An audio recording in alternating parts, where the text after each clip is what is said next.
Boa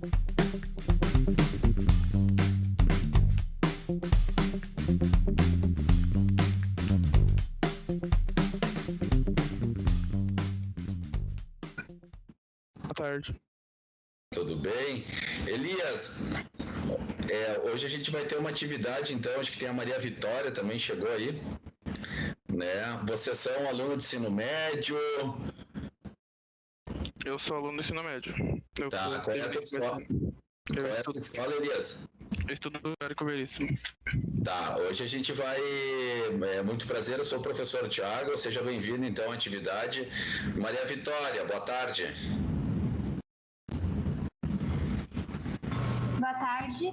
Tudo bem? Tu é aluna de ensino médio, Maria Vitória? Sou, Qual é o colégio que tu estás? Escola Patrulhense, em Santo Antônio. Tá bem. Seguinte, bom, a gente tem um horário, né? Então iniciou, na realidade, a atividade às 14h10. Hoje a ideia, então, pessoal, é apresentar para vocês um pouquinho do curso de fisioterapia presencial, tá? E aí a gente vai fazer, nós pensamos, então, uma atividade, como eu já havia falado, então, primeiro, né? Meu nome é Thiago, eu sou professor do curso de fisioterapia, sou professor da atividade acadêmica ou da disciplina, né? Vocês podem encontrar essas diferentes nomenclaturas, né? Ou cadeira, ou disciplina, ou atividade acadêmica. Então, essa disciplina que a gente iniciou o trabalho em agosto e vamos até o próximo mês, até o início de dezembro, se chama Avaliação Ambiental e Funcional. Tá? E aí eu gostaria de chamar então os outros alunos que participaram da construção dessa oficina. Vale lembrar que essa é uma atividade acadêmica, então, ou uma disciplina de primeiro semestre. Então, os alunos são alunos ingressantes no curso, né? Há pouco tempo eles estavam assim como vocês, né? E aí eu vou dizer do Elias e da Maria Vitória, né? No ensino médio e durante o ano, então, fizeram ingresso na graduação ou na faculdade, né? Ou no ensino superior, no curso de fisioterapia. E foi pensada essa atividade, então, porque uma das coisas que a gente trabalha é conhecer um pouco mais dos aspectos, né, dos aspectos em que o sujeito vive, né, o ambiente onde ele vive, e a gente tenta então fazer uma relação com o processo de saúde e de doença. Então eu gostaria de chamar os alunos, né, que participaram dessa construção dessa oficina daí.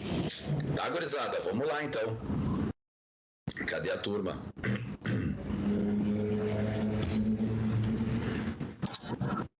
Bom, eu acho que eu vou começar. Espera aí, Dani, vamos esperar o pessoal, daí a gente se apresenta, aí a gente organiza. Eu preciso falar um pouquinho sobre o curso também. Olha aí, ai, que bom ver essas carinhas daí, pessoal, tudo certo? Para quem, os alunos, para quem não vai, depois se vocês quiserem colaborar, Ana e Caterine, tá? Eu vou fazer só um...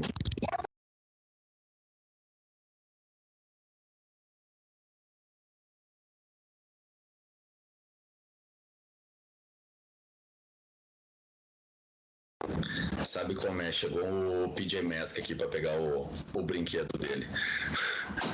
Tá? Pera aí, turma.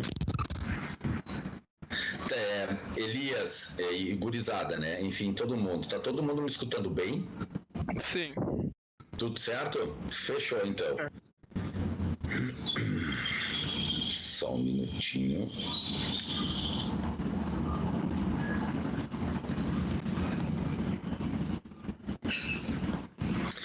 Então, primeiro, né, a gente gostaria de...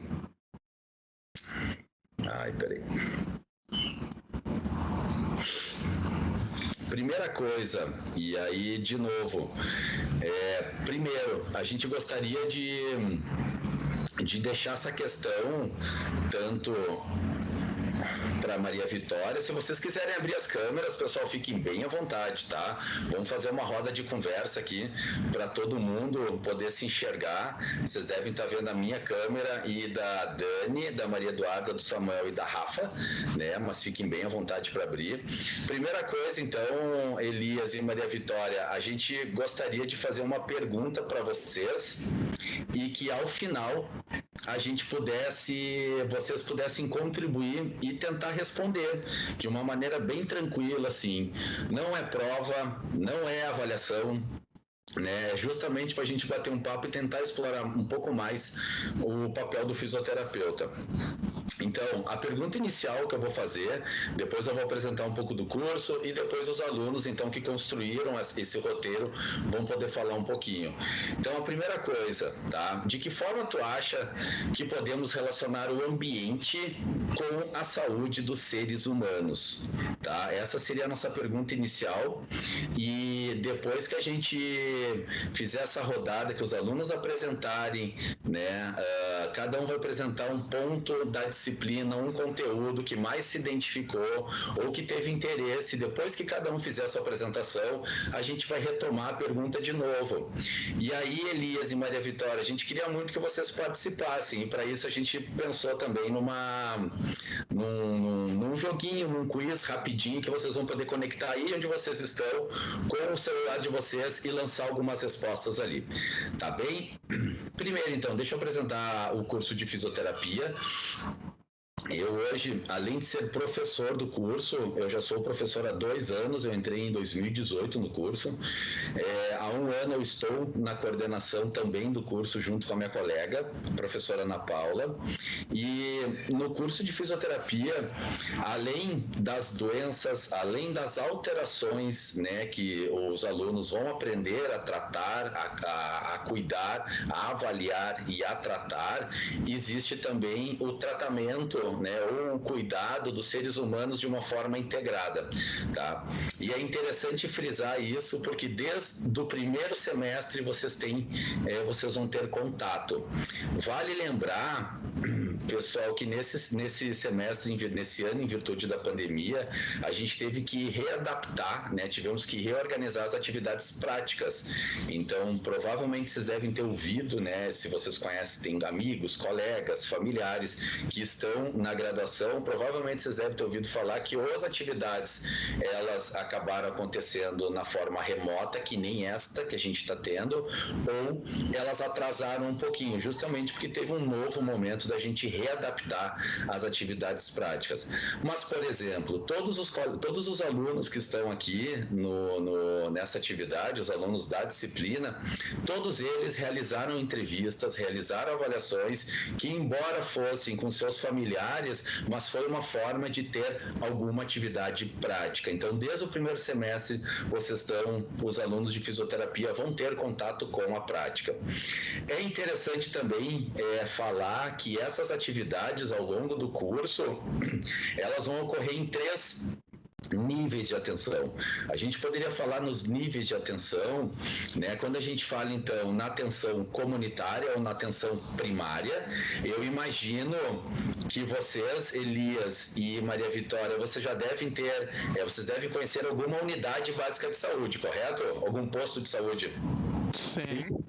Tá, então as atividades do fisioterapeuta, tanto prática dentro da graduação, quanto depois na atividade profissional, elas podem ocorrer então nos domicílios, nas unidades básicas de saúde, posto de saúde, já deve ter ouvido falar de estratégias da saúde da família, por exemplo, podem ocorrer em clínicas, e essas clínicas podem ser particulares ou podem ser conveniadas, podem ocorrer na atenção, no caso especializada, ou no nível de atenção secundária, que são, então, esses atendimentos ambulatoriais, que não necessariamente o sujeito está internado, então que ele pode ir até um lugar, receber o tratamento e retornar para o seu domicílio, ou ocorrer no nível hospitalar ou terciário, que é quando os sujeitos, então, né, os pacientes estão internados, seja numa unidade de internação, numa enfermaria, pós-cirúrgico ou até em uma UTI. Então, o fisioterapeuta, neste caso, ele pode transitar nesses 3 níveis níveis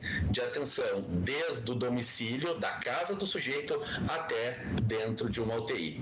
Lembrando que o fisioterapeuta ele também vai atuar em todos os níveis, em todas as populações. Então, pode atuar durante a gestação, pode atuar antes da gestação, pode atuar na UTI ou na UTI neonatal, pediátrica, pode atuar com criança, com adolescente, pode atuar com adulto, com idoso, pode atuar com pacientes com problema neurológico, problema de desenvolvimento, problema do coração, problema dos pulmões, enfim, qualquer tipo de problema na pele, cicatrização, feridas, enfim, o fisioterapeuta ele tem essa gama de atuações, além de poder atuar também na gestão, né, ou seja, no gerenciamento dos serviços ou de algumas unidades. Uma das também das atuações do fisioterapeuta diz respeito à visão humanista, que é poder olhar para esse sujeito e entender que a doença ela não reside somente no corpo.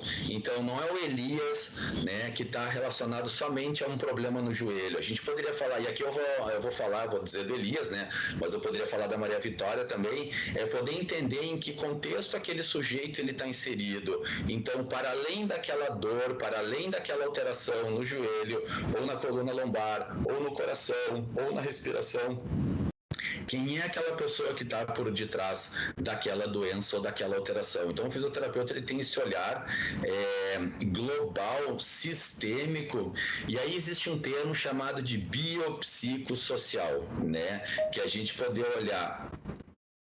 Aí, ó, chegou mais uma. Espera aí.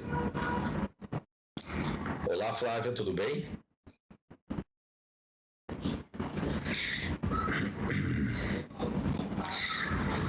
Bom, depois ela nos dá oi, então.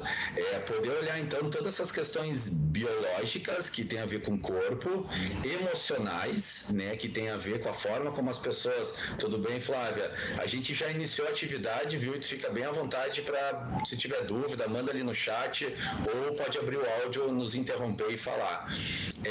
Emocionais, né? Então, como é que a pessoa responde, que tipo de alterações ela pode ter, né? Em termos de pensamento ou cognitivas e também as sociais. Se essa pessoa trabalha, se ela não trabalha, onde é que ela está inserida, quais são as redes de apoio dessa pessoa, quais são as relações que ela tem. Então, mediante o olhar, né, sistêmico e global do sujeito, a gente consegue enfrentar, né, melhor, identificar os problemas e até colaborar com as soluções.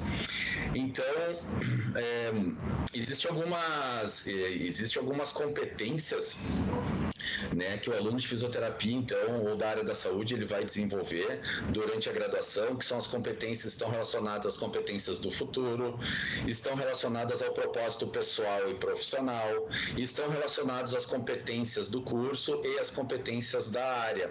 Então, não são só questões técnicas, né, que o aluno ingressante no curso de fisioterapia ou na área da saúde que ele vai ter. Então, tem uma série de competências que estão relacionadas a esse profissional que vai chegar no mercado daqui 4, 5 anos.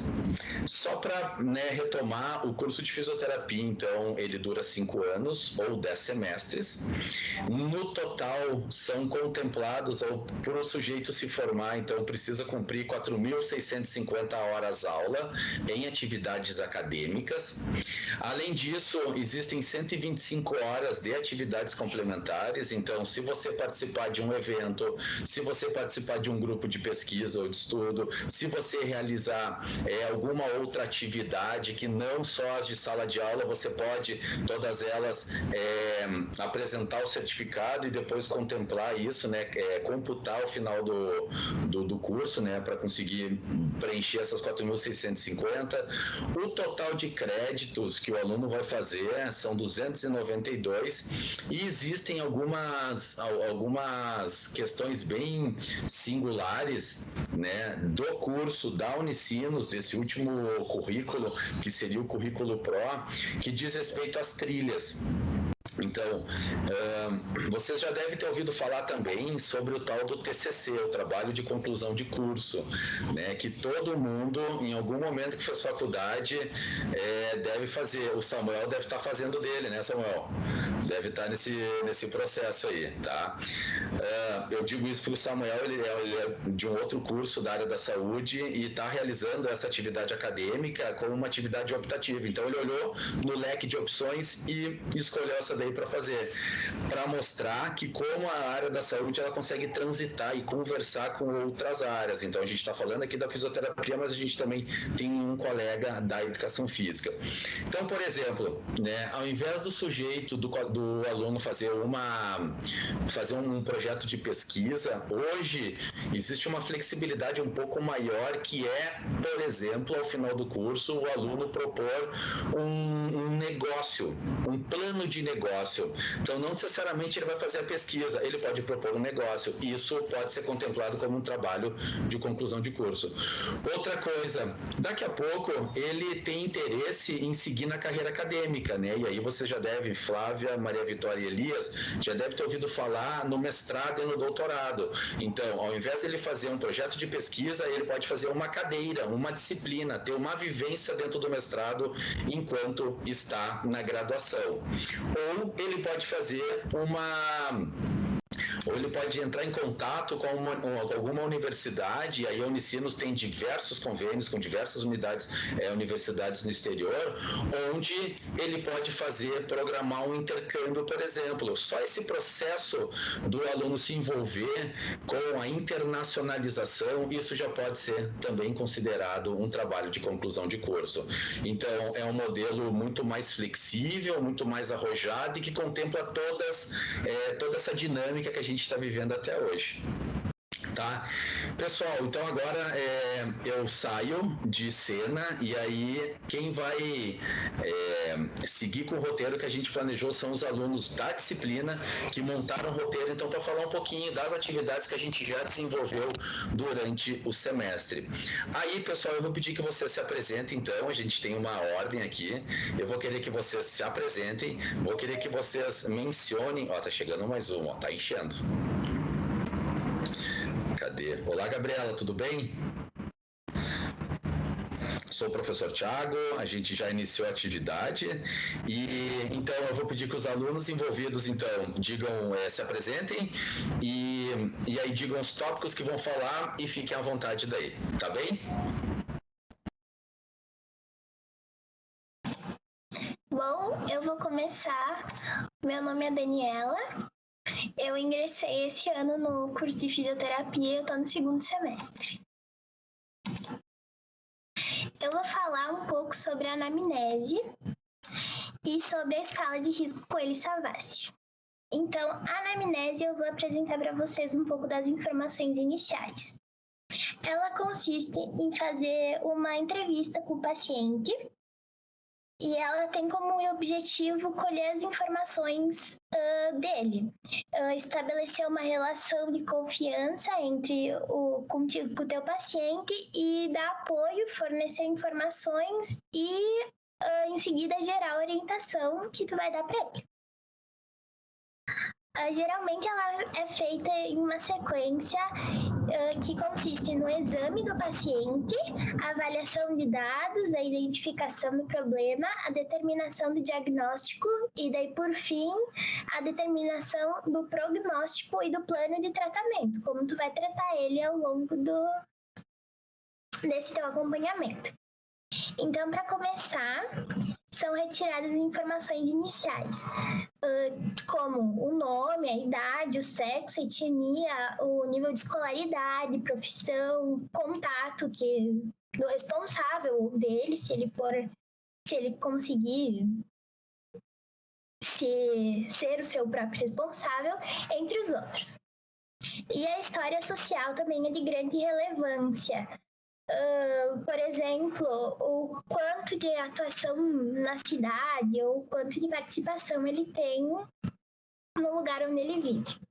Daí, após isso, é questionado sobre o sono dele, a qualidade do sono, as atividades de lazer que ele gosta de fazer e os exercícios que ele pratica. também tem grande influência o histórico familiar, que questiona sobre as doenças familiares com caráter hereditário, dando sempre preferência ao primeiro grau de parentesco, tipo, mais relacionado com o pai e com a mãe, para que assim a gente possa identificar possíveis relações com o incômodo do paciente, com essa enfermidade. A história da doença progressa, que é a doença que daí ele que está sentindo, é composto por perguntas abertas para que o paciente se sinta mais à vontade para falar sobre. Não ser tão direto, porque às vezes isso pode acabar incomodando um pouco o paciente. E para dar fechamento à anamnese, é colocada a queixa principal do paciente. Então, a gente pergunta para ele o que está mais incomodando ele no momento. E é sempre importante escrever com as palavras que ele fala, porque às vezes ele não vai usar os termos médicos e com as palavras que ele está te relatando, a gente pode chegar em um ponto médico que vai ser o objetivo dele. E daí, depois disso, a gente registra as expectativas que ele possui e aonde ele quer chegar. Então, esse é a anamnese, que é um instrumento para conhecer o seu paciente. E agora eu vou falar da escala de risco familiar de Coelho-Savassi, que eu gostei muito de fazer porque é em modo de tabela. E eu acho que chama muita atenção fazer essas tabelas, assim, porque é uma coisa mais visual. É um instrumento de estratificação de risco familiar. Então, ele é aplicado em famílias registradas a uma equipe de saúde para identificar o risco familiar e de saúde de determinada pessoa. Então, tu aplica em uma pessoa só, não é num geral, assim. E ele reflete o potencial de adoecimento de cada núcleo familiar. É um instrumento que auxilia na avaliação da vulnerabilidade das famílias, com importante potencial de utilização do planejamento das ações da equipe. E também, então, é realizada uma tabela que contabiliza pontos. Então, vai somando pontos determinados por essa escala de risco. Então, é uma escala sempre que tu vai seguir um padrão. E contabiliza os pontos sobre situações de deficiência, impossibilidade, desnutrição, drogadição, dados de saúde, de relação e também conta com a moradia. E essa tabela, ela apresenta os fatores que vão ser justificados por ter grande relevância epidemiológica. Então, as questões das doenças, do sanitário, e elas causam um impacto na dinâmica familiar do paciente. Então, esses são os fatores que a tabela leva em conta. E é um ótimo instrumento de avaliação no âmbito da saúde e da atenção primária, que foi um dos níveis da atenção que o professor comentou que a gente estuda. Isso, Dani. Obrigado. Vamos lá, então, Samuel, na sequência. Muito bem. Boa tarde a todos. Então, como o professor falou, eu sou o Samuel, eu sou estudante de Educação Física, estou no último semestre do curso e eu fiquei responsável por falar um pouquinho, então, da anamnese, a continuação da Dani, e também sobre o ecomapa, que são outras duas ferramentas que a gente viu ao longo da disciplina. Então, a anamnese, eu fiquei a cargo principalmente da questão dos sinais vitais. Tá? A importância de verificar os sinais vitais se deve ao comportamento ideal do corpo humano. Então, existem parâmetros na literatura que os autores já acharam que são ideal para o corpo manter um funcionamento adequado. E para a área de saúde, nos cursos então de enfermagem, de fisioterapia, de educação física, de nutrição, esses parâmetros são utilizados.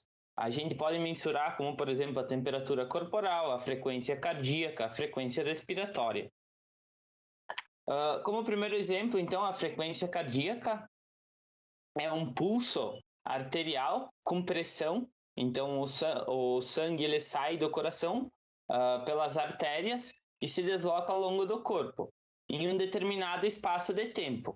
A frequência cardíaca ideal, segundo os autores, geralmente fica em torno de 60 a 100 batimentos por minuto. E ela pode ser mensurada em artérias em diferentes partes do corpo, em ambos os lados. Esse batimento cardíaco ele pode ser alterado por alguns fatores, como a ansiedade, algum medicamento que influencia na frequência cardíaca. Se o indivíduo é um atleta, faz exercícios principalmente bastante de resistência, a tendência é ter um batimento cardíaco um pouco menor em função da adaptação do corpo. E também a questão do esforço físico. Conforme a gente faz esforço físico, a nossa frequência cardíaca ao longo do minuto ela aumenta em relação ao corpo estando em repouso. A pressão arterial, então, é um outro fator que está relacionado principalmente a uma elevação dessa pressão na artéria. Também, como a frequência cardíaca, existem alguns parâmetros ideais no corpo humano. E o controle dessa pressão arterial serve para constatar se o indivíduo ele fica com essa pressão normal ao longo do dia. Essa pressão alterada acaba se tornando uma hipertensão. Então, pode causar algum problema circulatório, como, por exemplo, um infarto ou algum outro problema circulatório do tipo. Tá? Por isso que é importante sempre estar atento nas primeiras entrevistas ali que a gente faz com o paciente na anamnese, esses fatores, como frequência cardíaca e pressão arterial. Outro fator importante é a frequência respiratória, que são os ciclos, então, de inspiração, quando a gente puxa o ar para dentro do corpo, ou ciclos de expiração. Então, a frequência respiratória corresponde ao número desses ciclos ao longo de um determinado tempo também. Geralmente, a gente mensura através, como a frequência cardíaca, através da duração de 1 minuto, né? E a alteração desses valores pode acarretar, então, algumas disfunções cardiovasculares, como a falta de ar, a suspensão do movimento respiratório, e também pode ser constatado ao longo da avaliação do paciente. Outra forma, então, que eu também gostei de ver ao longo do semestre é a questão do ecomapa, que é uma forma um pouquinho mais ampla de avaliar o paciente, voltado mais para os sistemas sociais e a relação dele com a família e com a comunidade. Então, nada mais é do que uma representação gráfica com símbolos mostrando a diferença que o indivíduo tem com o seu ambiente ou a semelhança. Pode ter mais apego ou menos apego a determinadas atividades. Uma família, então, por exemplo, que for avaliada e tem um pouquinho menos de conexão com a comunidade, pode ser um meio de focar o trabalho de uma equipe naquela comunidade, para que tenha um melhor bem-estar daquela família. Eu acho que é basicamente isso. Beleza, Samuel, obrigado. Vamos lá, Maria Eduarda. Oi, gente, boa tarde, tudo bem com vocês? Então, como o prof falou, meu nome é Maria Eduarda e eu escolhi para a gente conversar um tópico que eu gosto bastante, que é basicamente voltado para a atenção primária à saúde, que, como o prof comentou, envolve as unidades básicas e os postos de saúde, que normalmente a gente conhece assim, né? Então, a atuação do fisioterapeuta nas unidades básicas, ela é feita desde o nosso início no ingresso do curso. Então, desde o primeiro semestre, a gente, em um ambiente normal, né, sem pandemia, a gente teria esse contato. E é bem bacana porque nós temos, como eu falei, desde o primeiro semestre até o final. E isso nos oportuniza uma formação que vai muito além da teoria. Porque nesse ambiente a gente entra em contato com vários tipos de realidades diferentes. Por isso que é muito importante conhecer a estrutura do bairro, da cidade, enfim, da comunidade que a gente está atendendo. Porque assim a gente consegue também conhecer ainda melhor o nosso paciente e a realidade que ele vive. Porque não adianta a gente ter muita base teórica e chegar para atender um paciente numa situação mais fragilizada ou, enfim, com menos condições financeiras e propor uma conduta terapêutica que ele não vai conseguir seguir. Então, muitas vezes a gente consegue improvisar. Por exemplo, passar condutas, exercícios, um exemplo com cabo de vassoura, que o paciente vai conseguir seguir e, quem sabe, né, o nosso objetivo é ter uma melhora significativa no quadro. Então, a gente sempre tem que ter consciência disso. Além disso, eu costumo dizer, e eu gosto muito dessa frase, que cada atendimento, cada paciente é um encontro. Porque, particularmente, eu sou super emocionada com a fisioterapia, assim, apaixonada. E eu acho que quanto mais preparados nós estivermos, claro, com todo o saber técnico e com o rigor do conhecimento científico, baseado em evidências e tudo mais, mas além disso, sabendo ouvir, sabendo dialogar, tendo a parte humana, hoje em dia está muito em alta a palavra humanização, né? Eu acho que a gente consegue ir muito além, a gente consegue criar um vínculo. E nessa disciplina a gente fala muito disso, de criar um vínculo com o paciente, porque ele tem que confiar em ti, né? Trocar detalhes que com certeza vão ser importantes depois para a gente, nós fisioterapeutas, indicarmos uma conduta que vá melhor atender a situação do paciente, né? Então, como eu falei, a gente tem que estar preparado para atender um paciente que tem, um poder aquisitivo legal e que vai conseguir, quem sabe, o melhor, e também um paciente que vive uma realidade mais carente, e a gente tem que estar preparado, sabe? É o mínimo. Poxa, a gente trabalha com a valorização da vida humana, né? Então, tudo que a gente pode fazer é oferecer atenção e respeito para eles. E também um outro detalhe super bacana que eu acho é uma área um pouquinho desconhecida, e para vocês que estão aí conhecendo o curso, talvez seja bacana comentar, que é a área de atuação do fisioterapeuta nos projetos arquitetônicos, enfim, em conjunto com arquitetos e engenheiros, que é onde há uma relação entre a qualidade de vida do indivíduo e as facilitações diárias relacionadas à acessibilidade, então rampas, a instalação de corrimão, todos esses detalhes, o fisioterapeuta também pode atuar e ajudar. Eu acho que a Rafa, minha colega, vai falar um pouquinho mais disso, mas assim, espero que vocês curtam. Qualquer coisa, é só entrar em contato com a gente, né? Porque, como eu falei, eu sou super empolgada, apaixonada pelo curso e eu acabo assim, eu sou suspeita em falar alguma coisa, né? Beleza, Maria Eduarda, obrigado. Vamos lá, Rafa.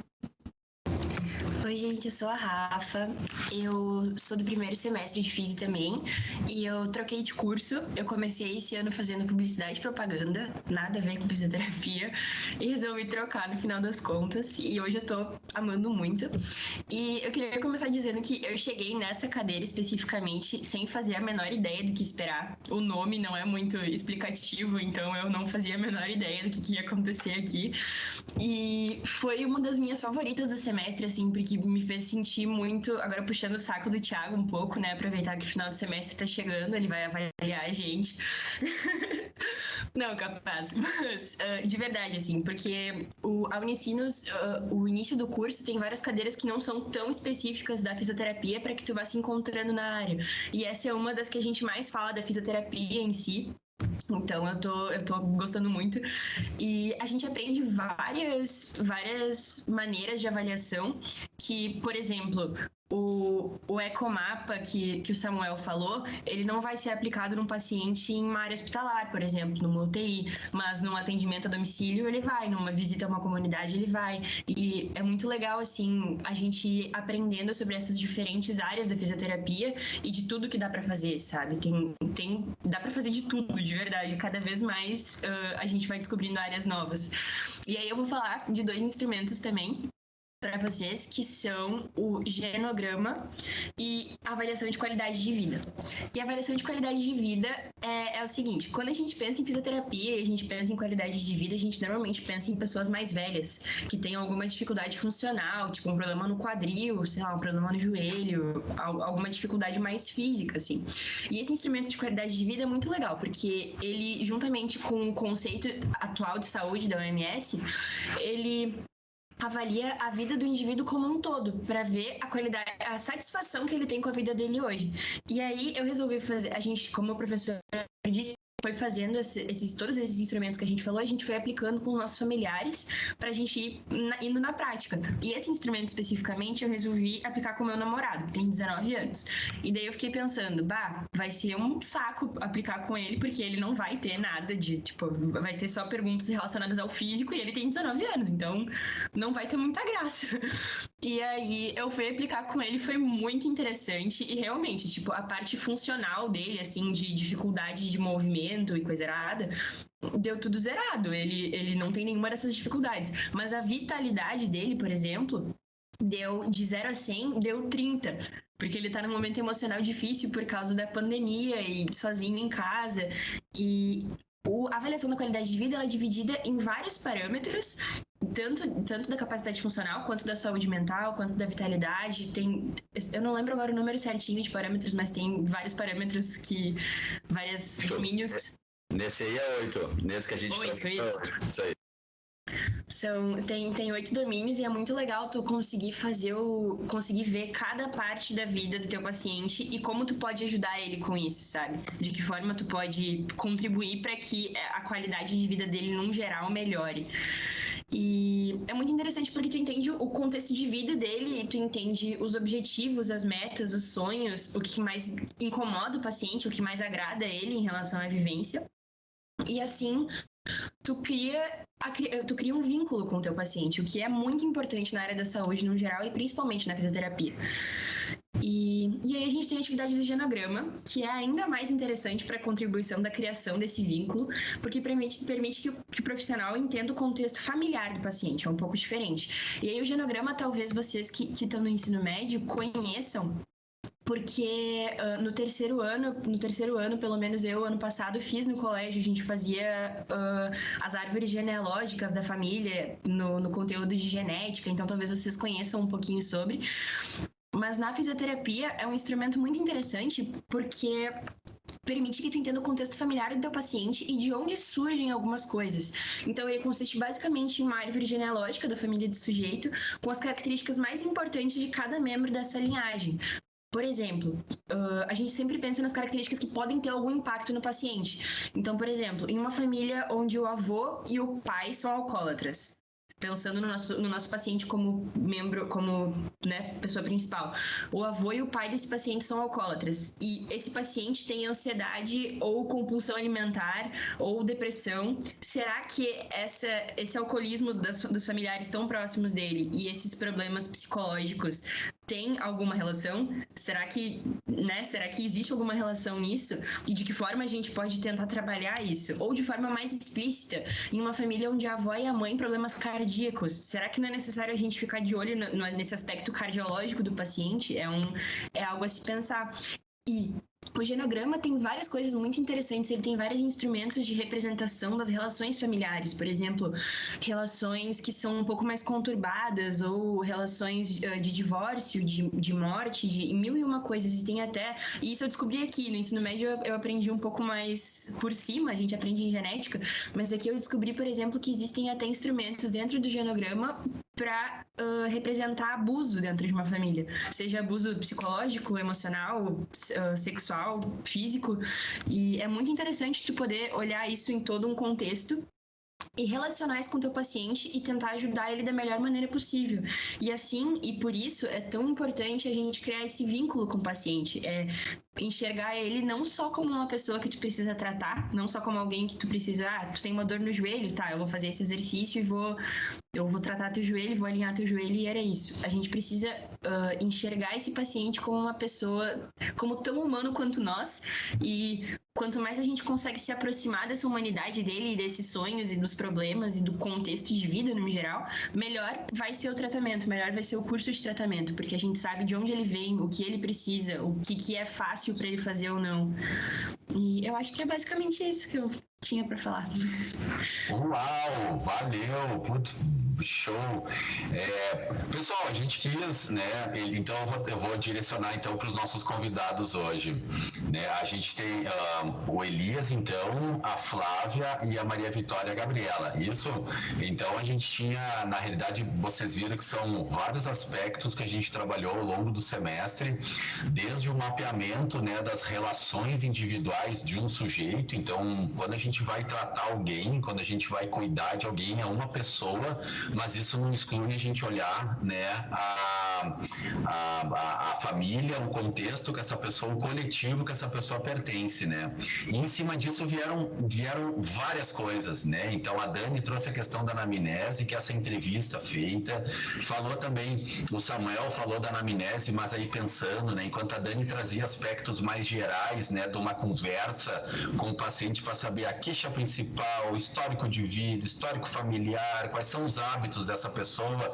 O Samuel depois trouxe dentro da anamnese, que é essa entrevista, essa avaliação, algo mais focado, mais direcionado para os sinais vitais, e vocês já devem ter ouvido falar, ou em algum momento já devem ter até verificado a pressão arterial, sabendo que ela é um marcador de saúde muito alta, tem perigo, muito baixa, tem perigo também, então precisa de uma regulação adequada, frequência cardíaca, né, para quem faz exercício já deve ter sentido o coração palpitar durante o esforço físico, mas que pode estar, que nem o Samuel falou, acelerado por preocupação, né, por ansiedade, por medicamento, muitas vezes as pessoas tomam para regular os batimentos cardíacos.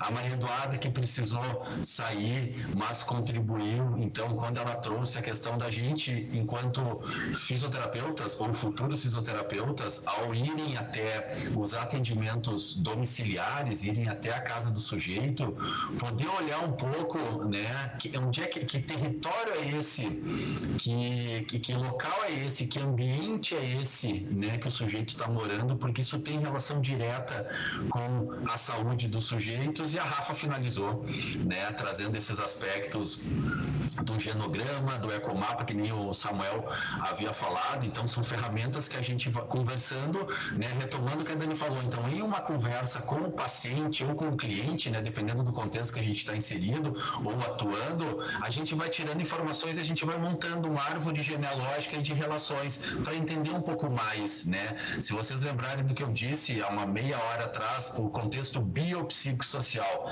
Quem é o Elias? De onde é que ele vem? Quem é esse Elias antes de chegar na dor ou na alteração do joelho dele? Eu utilizei o Elias porque eu iniciei falando, né? O Elias pode ter dor no joelho, e aí a gente não trata só o joelho, a gente tenta compreender todos esses fatores. E a qualidade de vida, que a Rafa trouxe muito bem também, nesses aspectos gerais, e que a gente consegue tornar em número. E aí, quando a gente torna número isso, a gente consegue trabalhar em cima para tentar melhorar a qualidade de vida.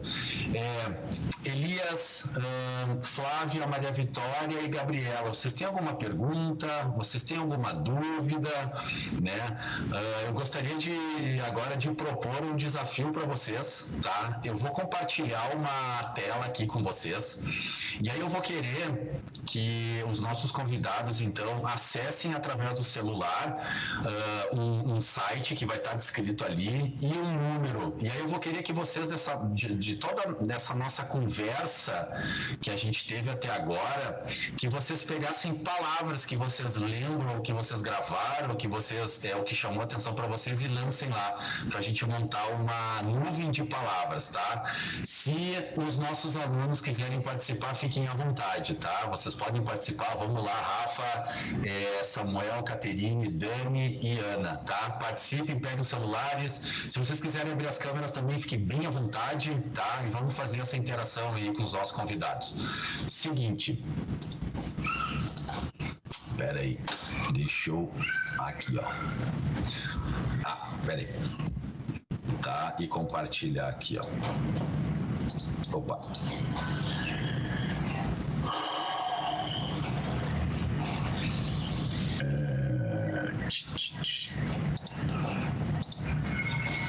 Tá, vocês estão vendo aqui, pessoal?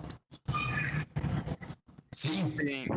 Tá, então assim, ó, para todo mundo, então, acessem www.mente.com e aí ele vai pedir para vocês usarem esse código aqui, ó, 4679813. Vocês vão acessar e eu vou querer que vocês digitem 5 palavras, tá? Que gravaram na cabeça, que chamaram atenção, que ficaram curiosos. Vou montar aqui esse... Eu também vou colocar aqui, ó. Eu vou acessar o meu aqui e a gente vai fazer.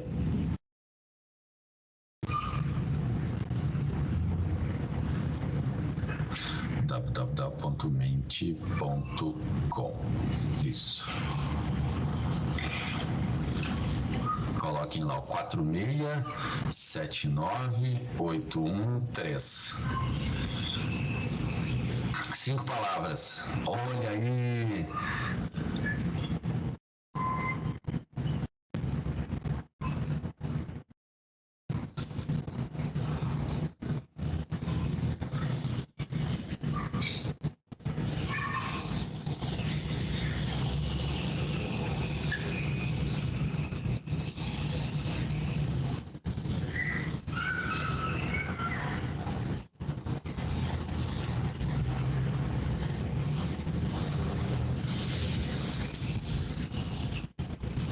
Olha que legal.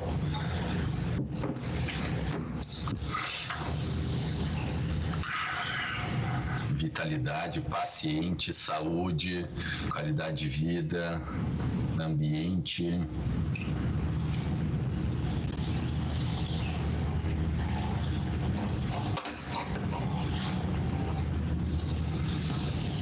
Todo mundo já foi? Ah, não, tá vindo mais ali, ó. Boa. Olha que legal.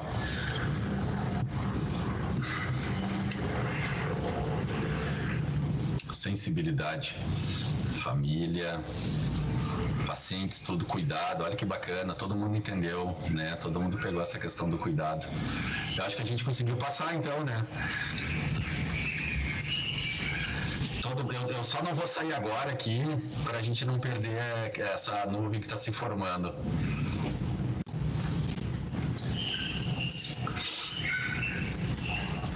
Só alguém, por favor, olha ali, Rafa, eu tô te olhando na câmera aqui. Dá uma olhada no chat e aí vê se o Elias, se a Gabriela, se a Flávia e se a... Desculpa, tem mais alguém? Maria Vitória, eu acho. Maria Vitória, todo mundo já escreveu. Dei um ok ali, pessoal, no chat, faz favor. Prof, se tu olhar ali no cantinho, tu consegue ver, tem uma pessoinha e um número no canto inferior direito. É o número de pessoas que já respondeu. Só uma pessoa não respondeu, eu acho que tá aqui. Eu não sei se... mas aqui eu não... Eu acho que como tá... Não sei, não tá dando aqui. Será porque eu tô projetando? É porque agora eu tô através do Teams e não através da plataforma ali, acho que é por isso. Ah, pode ser. Mas aqui tem 9 pessoas já colocaram as palavras. E a gente tá em 9? A gente tá em 10. Tá bem. Eu vou fechar aqui então. Fechei. Tu pode tirar um print se tu quiser. Ah, é. Ele ficou aqui, depois eu vou salvar ele. Fechou. Tá bem. O Elias falou, a Flávia ok, a Maria Vitória ok, beleza. Turma, vocês têm alguma... Enfim, a gente tem 10 minutos ainda para conversar, né? Vocês têm alguma curiosidade para saber, os nossos convidados? Caterine e Ana, vocês gostariam de contribuir com algo também a respeito da nossa discussão? Fiquem à vontade, viu? Deixa eu perguntar então, alguém já fez fisioterapia dos nossos convidados? Ou conhece alguém que fez fisioterapia? Fisioterapia de ter sido paciente alguma vez? Eu, por causa do joelho. Olha aí, eu podia ter falado de você então, Gabriela, ter usado o seu exemplo. Tu machucou, torceu, quebrou, o que aconteceu? Eu tive a grande sorte de tirar ele 2 vezes do lugar. Uau! E aí fez fisioterapia daí? Fiz. Aí agora o médico falou que se eu fizer mais alguma arte, é cirurgia. Tá, pois é, a fisioterapia ela dá jeito até um ponto, né? Dependendo, né? Até tem que ver e aí, claro, o médico que vai poder orientar junto com o fisioterapeuta. Daqui a pouco as estruturas, né, já não conseguem mais dar conta, né? Ou estabilizar o joelho só através de reabilitação. Daqui a pouco o procedimento cirúrgico ele é importante. Mas tá bem, mas tá tudo certo no momento, Gabriela, com o joelho. Ah, tudo certo sim, né? Segui, fiz certinho, porque a primeira vez, quando eu tirei do lugar, eu caí dentro de um supermercado, e aí, tipo, eu pensava assim, pra que fazer fisioterapia, né? Vai voltar. Só que aí a segunda vez tive que fazer, e nossa, melhorou 100%. Tá, que bom, então teve uma experiência, teve uma experiência boa com a Físio. Quem mais? E tu tem interesse no curso, Gabriela? É uma área que te interessa, a fisioterapia?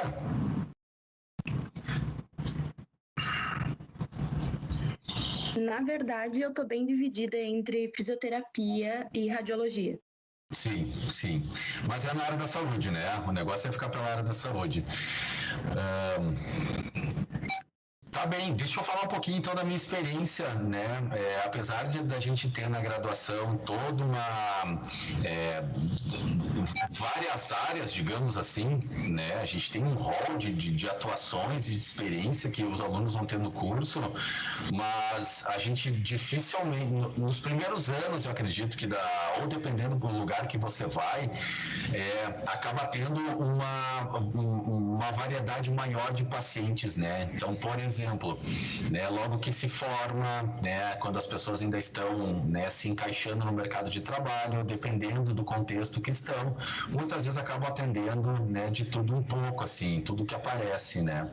Na medida que vai andando um pouco mais, né, vão passando os anos de formado e as experiências vão levando e as oportunidades de emprego também vão aparecendo, naturalmente a gente acaba migrando para certas áreas, né? Então, ao longo da minha formação, na realidade, eu já saí da graduação, eu sou formado há 16 anos, e eu já saí da graduação querendo trabalhar com cardiopneumo, né? Principalmente com pessoas com problemas no coração, ou nos vasos sanguíneos ou de circulação, né?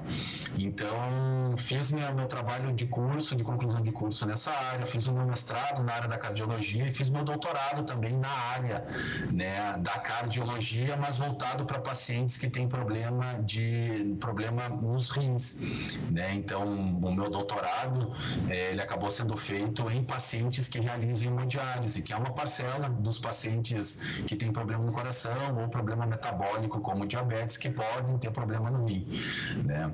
Então, a gente acaba ficando um pouco restrito, assim, com o passar dos anos, né, dentro das áreas.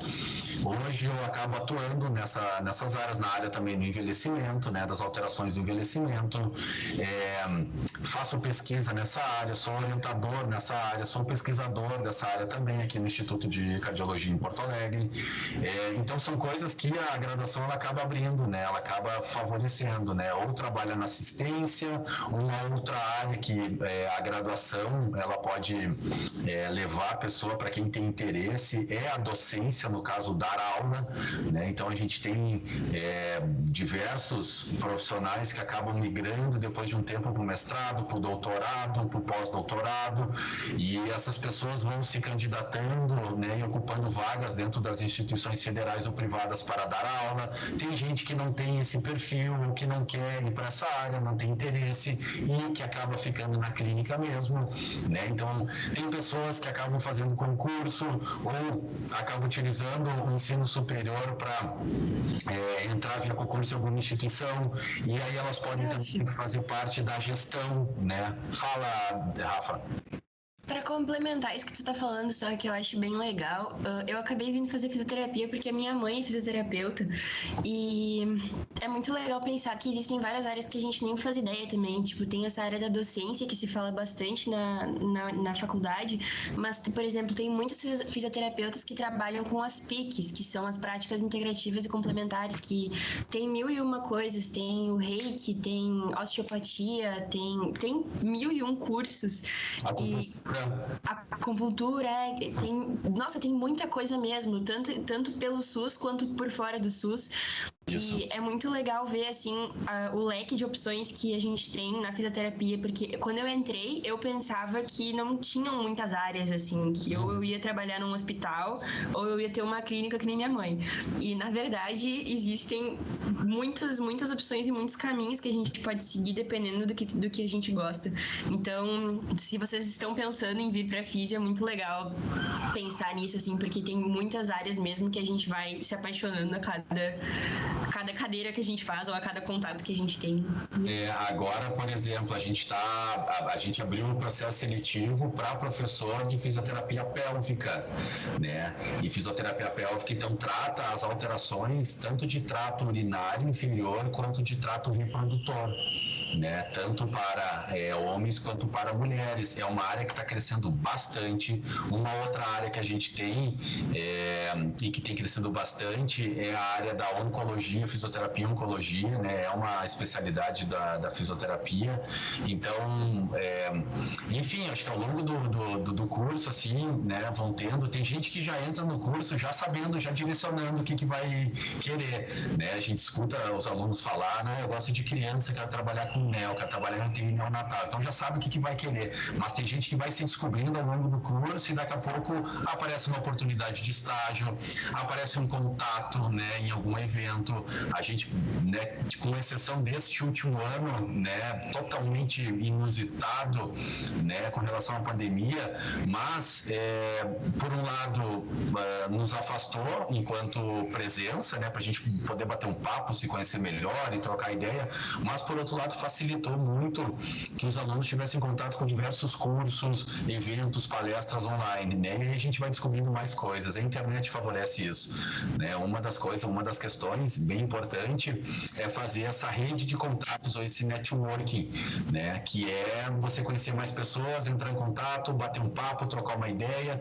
Nós temos os professores do curso que também muitas vezes funcionam como mentores, que é aquele, não é o orientador, não é o professor da disciplina, mas é alguém da área e que os alunos têm afinidade, justamente para ir batendo papo, para ir acompanhando o desenvolvimento, a maturação acadêmica, dando oportunidade, né? Se aproximando, falando sobre a questão do emprego, trabalho, mercado de trabalho, as dificuldades da vida adulta, né? E acho que isso é muito bacana, a gente consegue estabelecer isso de uma forma muito legal, muito próxima, muito sincera, porque, de novo, quem está aqui na frente, né, os professores que estão aqui, eles só estão aqui porque tem um tempinho a mais de estrada e que estudaram um pouco a mais na área, né? Nada do que quem tiver interesse, daqui a pouco possa estar ocupando um lugar desse, né? Eu acho que a graduação, no geral, né, ela acaba favorecendo essas questões, né? Então, de gestão, de assistência, de pesquisa e de docência. Acho que são grandes áreas aí que a gente pode até empreendedor.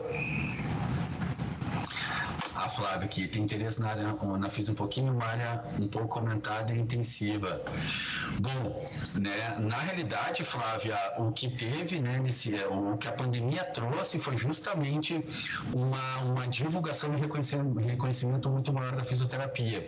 A gente pode pensar no primeiro momento a atuação dentro da UTI, né, porque quando a gente pensa na contaminação pelo coronavírus e a gente imagina o grande medo das pessoas irem parar dentro do hospital e dentro de uma UTI com um tubo dentro da boca para fazer ventilação mecânica, né, ou para serem ventilados mecanicamente de uma forma artificial. Isso, então, foi um dos pontos positivos da pandemia, no sentido de ter deu uma visibilidade maior para a fisioterapia respiratória, ou seja, para esses profissionais que atuam dentro das UTIs, que vão ser as pessoas que vão dizer quando o paciente vai ser entubado, ou os profissionais, né, junto com a equipe médica, vai dizer quando que o paciente vai sair da intubação e vão ser as pessoas que vão controlar os equipamentos de ventilação, tá? Rafa, vai. Não, eu só ia dizer que em relação à pandemia, uma coisa positiva é que a gente teve contato com vários profissionais que a gente não teria normalmente, assim, aulas abertas e palestras, e inclusive a gente teve uma palestra com um fisioterapeuta do Hospital de Clínicas de Porto Alegre, que é uma das maiores UTIs de lá, e ele é eu não sei a palavra certa agora, não sei se é diretor, chefe, sei lá, da UTI. Coordenador de serviço, isso. Ele era coordenador da UTI do Hospital de Clínicas, então eu também não sabia da atuação do fisioterapeuta tanto assim na UTI, e parar pra pensar que a pessoa que coordena a UTI num momento tão instável quanto esse, num hospital tão grande que é o Hospital de Clínicas em Porto Alegre, é muito, muito legal, assim, é muito inspirador. E aí a gente teve, Flávia, essa visibilidade do fisioterapeuta, né, no momento de pandemia, de pânico, em que as pessoas estavam indo para dentro das UTIs e estavam sendo entubadas para melhorar a ventilação, para serem recuperadas. Essa foi uma coisa. O que a gente tem, e aí na realidade até uma parte do que eu ia falar hoje na aula, eu já vou aproveitar aqui então, já como professor a gente adora, né? Deixa eu mostrar para vocês uma coisa aqui, ó. Vocês estão vendo esse gráfico aqui, turma? Elias, Flávia, Maria, Vitória e Gabriela, se eu não me engano. Estão vendo aqui? Sim. Deixa eu mostrar para vocês, então, olha só o que acontece, né? O que a gente está passando agora. A gente teve, então, num primeiro momento, a primeira onda, e isso a gente tem que, né? E aí, o porquê que o papel do fisioterapeuta ele é tão importante. Outros profissionais da área que trabalham com reabilitação. Aqui a gente tem o Samuel também, que é da educação física. A gente tem essa primeira onda aqui, que é essa mortalidade elevada e morbidade, que são as sequelas que o sujeito ele pode ter, né? Após a contaminação pela Covid. Então, vocês vejam que a gente teve uma onda, que essa onda está diminuindo, né? As curvas estão diminuindo. Bom, isso para o paciente internado com Covid. Então, todos os recursos, investimento, estrutura, insumos, né? E todo o olhar foi para esse período da internação. O que aconteceu? Né? Existe uma segunda onda que ela está relacionada principalmente àquelas pessoas que já eram doentes, mas não o Covid. Então, vocês já devem ter ouvido falar no diabetes, na pressão alta, no câncer, né, na doença renal, na doença pulmonar. Você já deve ter ouvido falar. Então, essas pessoas, por exemplo, a pessoa que tem enfisema, que tem asma, que tem pressão alta, que tem coração grande, né, que tem problema nos rins, que é diabético, eles não deixaram de ser esses pacientes crônicos na pandemia. Eles continuaram, só que eles se afastaram do seu tratamento, das unidades de saúde, porque estavam com medo ou porque os recursos eles foram direcionados para os pacientes internados com Covid. Então, o que a gente vai ter agora? Nós vamos pagar um vale ainda por anos dessa falta de cuidado que não tivemos, né, esse cuidado com os pacientes que já eram doentes, que foram esses que eu falei, problema do coração, dos rins, metabólico, dos pulmões, tá? Beleza. Bom, a gente tem uma terceira onda aqui, que é a terceira onda que está relacionado a esses pacientes que tiveram uma redução no seu tratamento ou afastamento que de alguma forma impactou na sua condição de saúde. Então, quando eu tenho um paciente com pressão alta que ele se afasta do seu tratamento, ele aumenta o risco, aumenta a chance de ter algum mal súbito ou uma piora nos próximos meses ou anos. E a gente vai ter aqui, uma terceira onda que está relacionada a esse descaso ou esse descuido ou esse redirecionamento dos custos para esses pacientes que já eram doentes. E essa quarta onda aqui, ela vai envolver todo mundo, pessoal. Vocês vejam que só aumenta e vai aumentar ao longo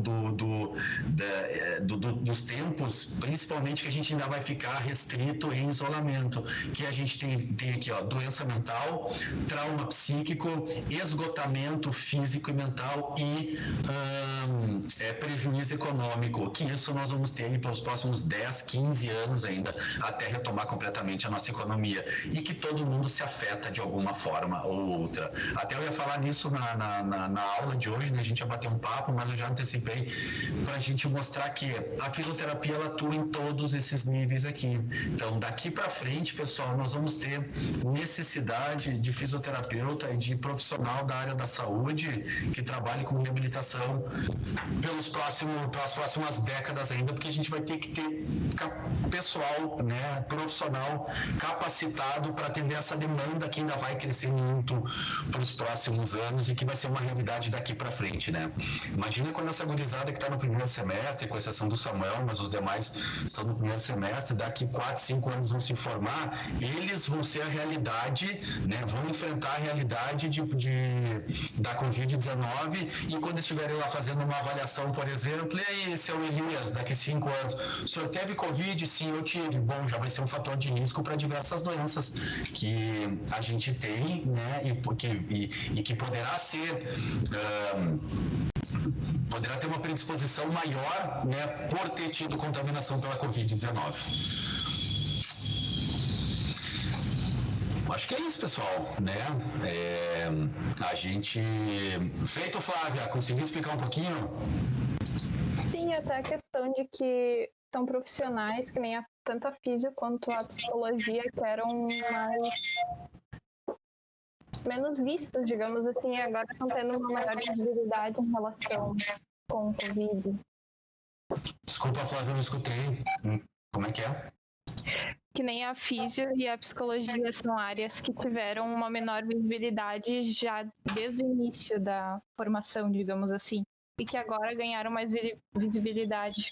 Sim, sim. Até hoje de manhã, numa atividade acadêmica de estudos em patologia humana com o ministro, hoje a gente teve, né? A gente fala de doença do coração, doença dos pulmões, doença dos rins, processo inflamatório, falamos sobre a Covid-19 também ao longo do semestre, mas hoje uma psicóloga falou sobre saúde mental, né? E o quanto que se relaciona com as alterações do corpo também, né? Então, foi bem bacana a fala dela e a gente poder ter esse olhar ampliado, né, que as coisas não são só do corpo, tem outras coisas do ambiente, das emoções, né, que acabam influenciando. Não sei se vocês têm, pessoal, mais alguma pergunta, né? O nosso horário ele era até às 15h10, a gente já passou um pouquinho, tranquilo a gente ficar por aqui, mas só se tiver mais dúvida a gente vai conversando daí, né? Não sei o que vocês teriam mais aí para saber. A Flávia perguntou sobre a UTI, a gente acabou conversando um pouco. Eu tenho mais uma dúvida. É muito concorrido a área de fisioterapia para trabalhar? Sim e não, né? Quanto maior o número de pessoas ou quanto maior os centros, né, maior a chance de se ter uma concorrência, né? O que muito acontece, Gabriela, são pessoas que vêm a São Leopoldo ou Porto Alegre, né? A gente tem curso nos 2 campos e que fazem o curso e muitas vezes elas acabam retornando para os seus locais, né? Retornando para os seus municípios de origem para, enfim, né? Abrir clínicas. Beleza, valeu, Elias, obrigado. Abrir clínicas, né? Mas existe campo para todo mundo, né? Isso vai depender muito da área que tu quer. Eu acho que isso é um grande um grande fator, assim, dependendo, né? Se tu quiser área hospitalar, por exemplo, que a gente estava falando antes, pode ser que tu encontre uma concorrência maior. Então, se tu vai fazer concurso nos grandes hospitais, né? Tu pega aqui o Hospital de Clínicas em Porto Alegre, pega o Conceição, pode ser que tu tenha uma concorrência maior, mas nada que insistência, estudo, né, e sempre não perder o foco daquilo que tu quer e continuar estudando, né? A gente se forma, mas a gente não pode deixar de continuar estudando, porque as coisas mudam, né? O que era verdade ontem pode ser que não seja mais verdade amanhã, né? E a gente tem que estar no meio, tem que estar batendo papo, tem que estar conversando, tem que estar inovando. E se tem uma coisa que o fisioterapeuta sabe fazer, é inovar, é ser criativo. E acho que isso está relacionado também ao quanto que ele vai ter de rendimento no final do mês, né, para as questões da vidinha diária. Tá, Gabriela? Esclareceu minha dúvida, muito obrigada. Beleza. Pessoal, então eu queria agradecer a presença de vocês, né? A gente tinha esse período que nos orientaram para fazer essa dinâmica, né? E que bom que vocês participaram. Se vocês tiverem dúvidas, tá? E quiserem entrar em contato, olhem lá no site da Unicinos, no curso de fisioterapia, tem o contato dos coordenadores, tem o perfil dos professores, tem as nossas redes sociais também, Fisioterapia Unicinos, né? Acessem tanto no Face quanto no Insta, a gente está sempre toda semana a gente está produzindo coisas, muitas das coisas são o que os alunos produzem, a gente lança lá e a gente faz as postagens. Quem é da avaliação ambiental e funcional continua aí, tá? A gente pode fazer um intervalinho aí para tomar uma aguinha, tá? E aí a gente retorna e conecta de novo. Pode ser, turma? Tá, Flávia, Maria Vitória e Gabriela, obrigado pela presença de vocês. E a gente segue aqui Ana, Dani, Rafa e Samuel, fechou? Vamos tomar uma água e a gente já volta daí. Valeu. Ok. 4 com a câmera aberta, e aí tem uma ferramenta aqui que é modo de colaboração, que daí é todo mundo junto. E aí, se todo mundo abrir a câmera, eu consigo fazer aqui. Aí a hora que legal! Então, parece um auditório, né? E aí, quando tem assim mais de 20 abertos, fica todo mundo sentado no auditório ali. Ficou legal, né? Que legal, nossa! Ali, cada um sentadinho no lugar. E ali a nuvem de palavras que a gente montou. Tá todo mundo aí, gurizada? Eu tô. A Dani tá aí. Pô, eu não conhecia a cara da Dani, né? Conheci hoje, quase terminando o semestre, a gente foi se ver ainda, né? É verdade. Eu tava com muita vergonha, meu Deus. Mas olha, deixa eu falar para vocês, foi muito legal, gostei muito da fala de vocês. Já pareciam até formandos já em via final aí de graduação, bem tranquilo. Acho que a gente fez aquilo que a gente tinha planejado, né? E ficou bacana porque deu para entender, né, um pouquinho de cada coisa. Então, eu gostei muito, parabéns, né, para quem se envolveu aí, acho que deu tudo certo no final e a gente conseguiu, acredito que a gente conseguiu passar a informação para os nossos visitantes aí, ou para os nossos futuros colegas, e achei muito legal, parabéns. Samuel tá por aí, Ana tá por aí, vamos continuar? Então. Fizeram a atividade da semana passada? Conseguiram aplicar o questionário do sono? Sim. Tá, até vou abrir ali para ver. E aí, que tal foi?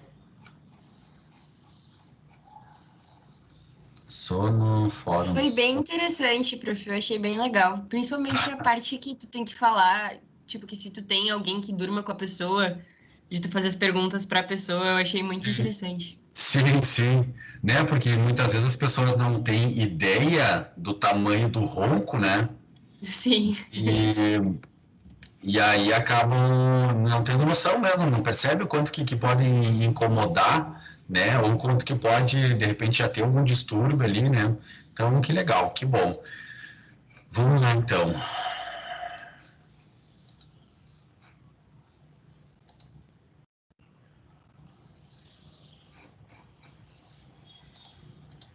Tá. Hoje a função cognitiva... Ué, cadê? Aqui, função cognitiva. Ó, já tinha adiantado algumas coisas. Então, vamos lá. Tá, hoje é... Opa, sumiu aqui a Rafa.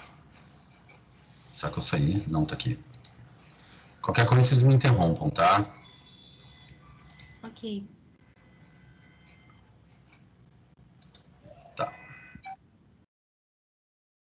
Ai, que saco. Tem um... Deixa eu desligar meu WhatsApp aqui.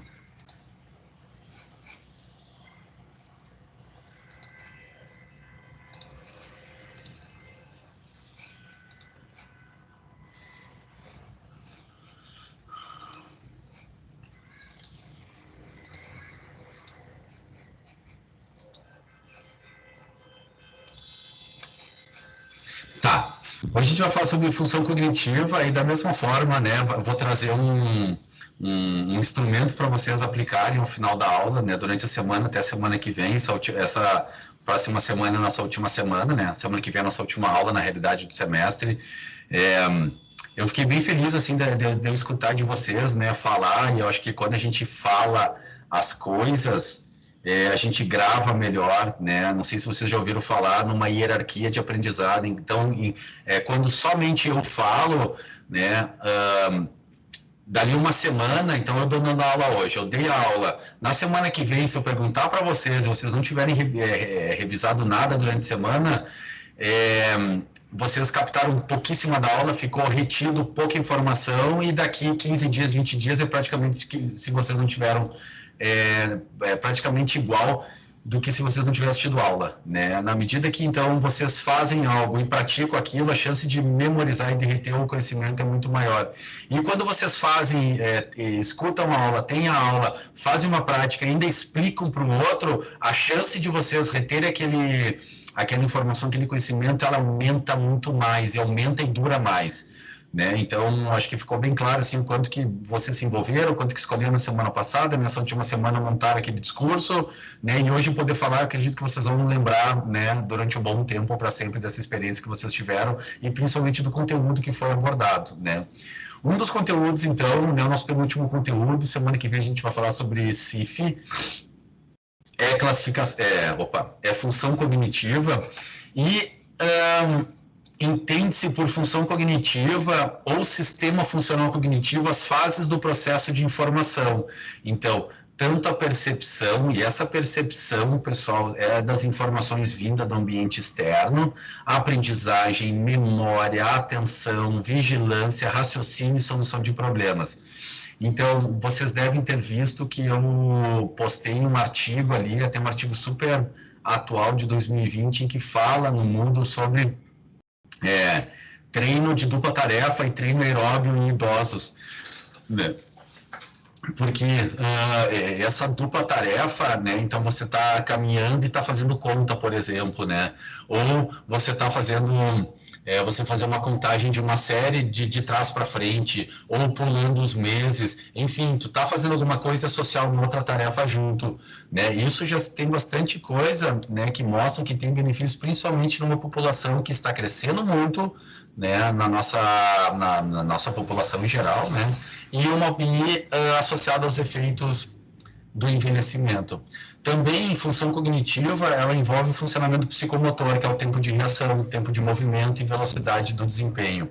E é meio óbvio a gente pensar que a idade é um fator negativo para o funcionamento cognitivo. A partir da terceira década de vida, ocorre perda de neurônios, concomitante declínio da performance cognitiva. Só que existem alguns processos que são baseados em habilidades cristalizadas que elas vão melhorando com o tempo. Então, o fato da gente continuar lendo, estudando, né, fazendo jogos de memória, tudo isso vai nos dando repertório para que a gente possa, né, elaborar melhor, né, as nossas atividades, e isso é uma das formas também de evitar o declínio, tanto funcional quanto cognitivo, com o avanço da idade. Sabendo que hoje a gente tem uma expectativa de vida, então, em torno de 76 anos, em média, né, para a população inteira, tanto homens e mulheres, né, é muito interessante que a gente vá mantendo alguns hábitos ou incorporando novos hábitos ao longo da vida. O que muitas vezes acontece? As pessoas em vias, né, de atingir a velhice ou de se aposentar, elas passam a diminuir as suas funções, principalmente cognitivas. E isso pode, né, mascarar ou pode ser até uma armadilha para que algum déficit, alguma alteração ocorra e se instale. Então, o que são benefícios ou fatores benéficos para a função cognitiva? Ter bons hábitos de vida, e esses hábitos ao longo da vida, uma rede de apoio, então ter conexões, ter amigos, participar de grupos, conversar com a família, né? Ter a capacidade de se relacionar, então fazer novos amigos, conseguir manter um vínculo adequado, né, nas suas relações, e prática de exercício físico.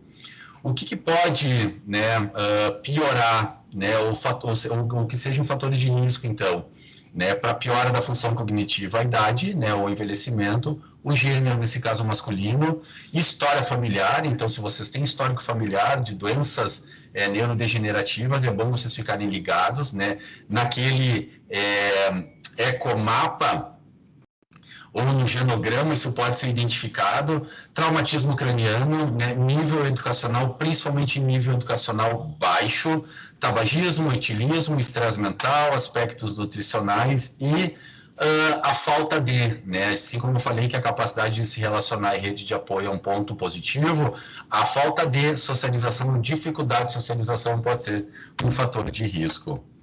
Bom, tem uma coisa que acontece com o envelhecimento, que é a redução da velocidade do processamento de informação, né? E aí vocês devem imaginar que existem alterações centrais, alterações estruturais que podem favorecer o aparecimento, então, de alguma disfunção cognitiva. Essas alterações, elas podem, elas estão relacionadas na realidade, pode estar relacionado a algumas, por exemplo, perda de neurônios, e essa perda de neurônios pode reduzir a massa encefálica.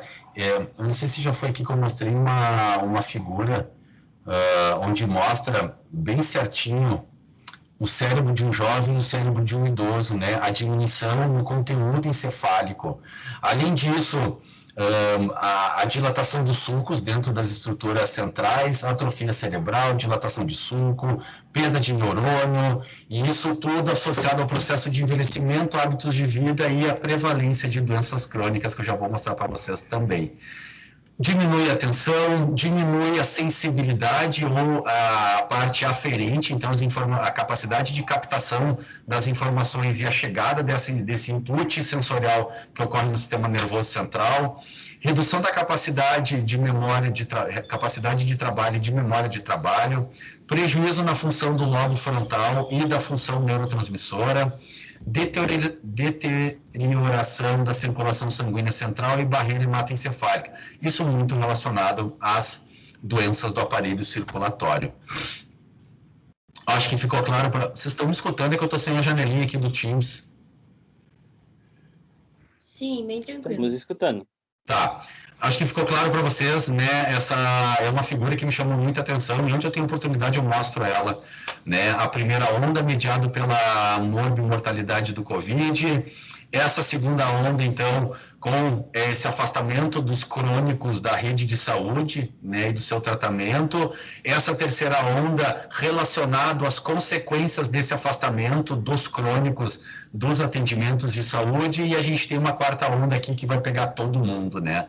Quando a gente pensa nos fatores econômicos, quando a gente pensa, então, nas restrições, no isolamento, né? Agora nem tanto, né? Mas, por exemplo, eu e a minha esposa somos professores, né? Os dois são professores envolvidos em cargos de gestão.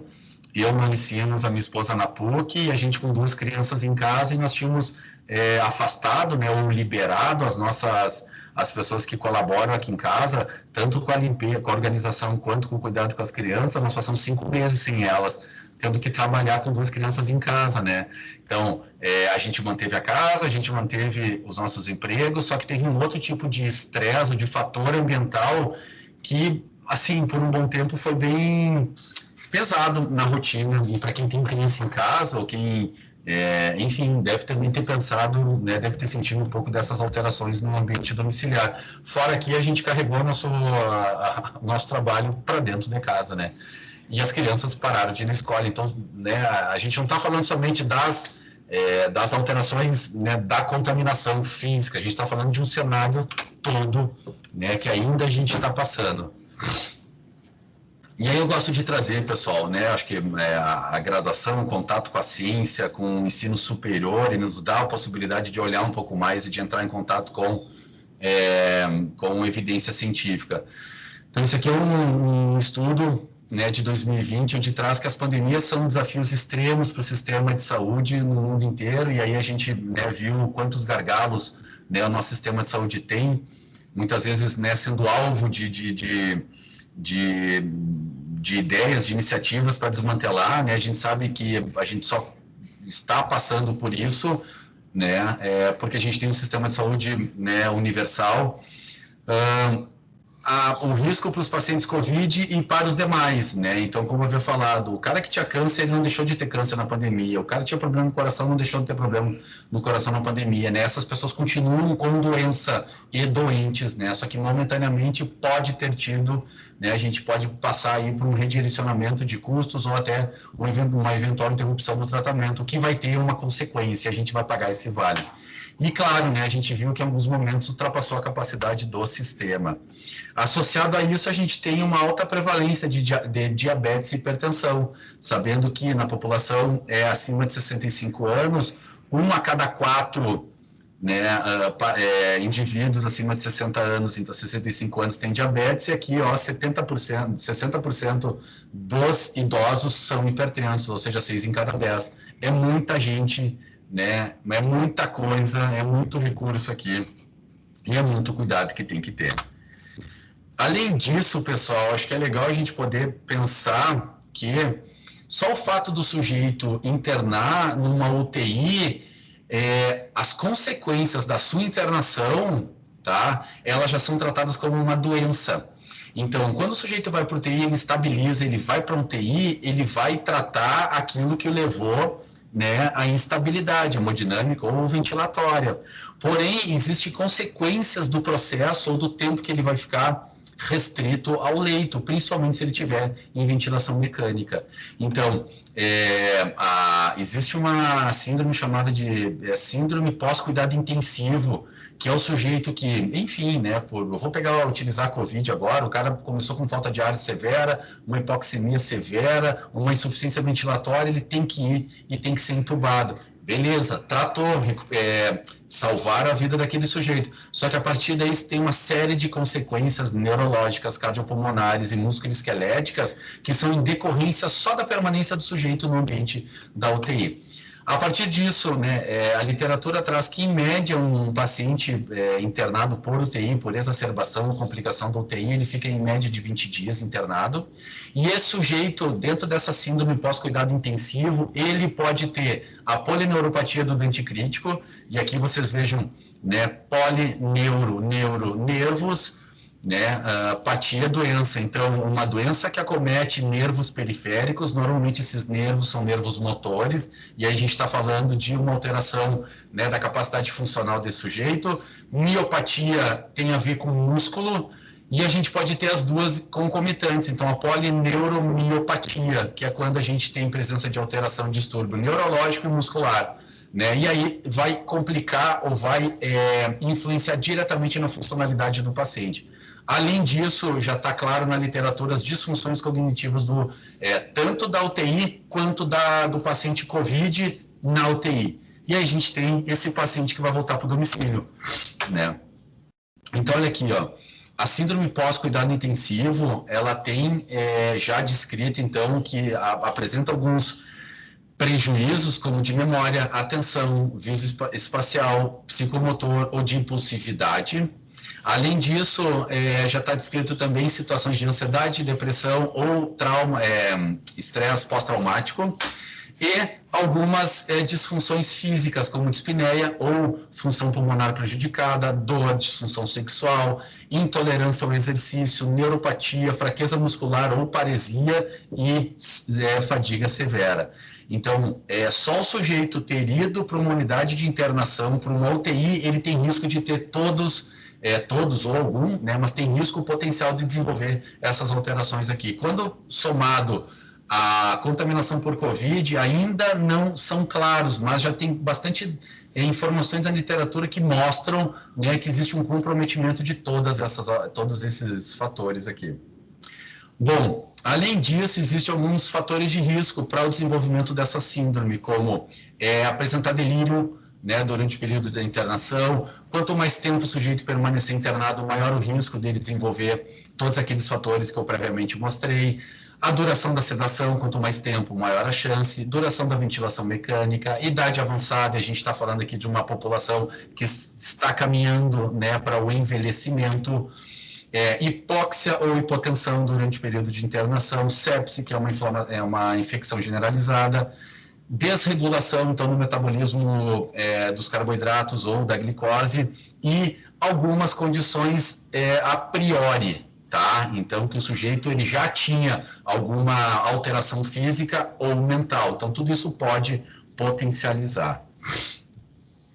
Então, quando a gente olha isso, pessoal, na realidade a gente começa a pensar que o paciente sobreviveu à UTI, né? Já que existe uma grande prevalência de disfunções cognitivas, e aí pode estar relacionada à disfunção cerebral aguda, hipóxia, né, que é uma redução no aporte de oxigênio no sangue, e hipotensão tem a ver com uma redução na chegada, né, ou na perfusão tecidual, então, assim, chega pouco sangue ou chega pouco oxigênio dentro do sangue, ou disfunções metabólicas, como, por exemplo, as disfunções do metabolismo dos carboidratos. Um outro fator de risco aqui é o delírio, né, que aqui a literatura traz de até 80%, tem uma prevalência de até 80% dentro das UTIs, diminuição da capacidade física, incapacidade, qualidade de vida comprometida, e é interessante a gente falar, pessoal, que quem passa por um período de internação em uma UTI pode ter sequelas por até 2 anos, tá, após a alta hospitalar. E aí, a gente já viu isso na nossa primeira ou segunda aula, mas é interessante a gente retomar, porque esse sujeito, ao retornar para casa, ele vai entrar em contato com os fatores, com os determinantes sociais em saúde, né? E aí a gente já debateu várias vezes, a gente já discutiu, a gente apresentou trabalho, a gente vira e mexe e traz essas questões, quando a gente falou em territorialização, em ambiente, né, em território, né? Então, esse sujeito, ele acha que escapou, né, que ele já deu, que tudo de treta que tinha que dar na vida dele, né, já deu, mas ele volta para casa e ele pode encontrar uma situação socioeconômica ou acessos, né, deficitários, e aí isso pode piorar ainda o estado de saúde dele ou potencializar as complicações provenientes da internação ou da Covid-19. Daí. Então, pessoal, olha só uma coisa legal, né, que esse mesmo estudo traz.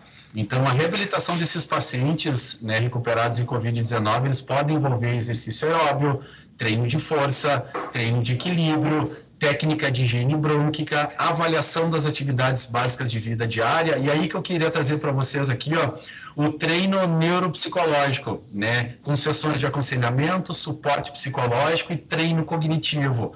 Então, para mostrar que, de novo, a gente não está falando, a gente está falando de aspectos gerais,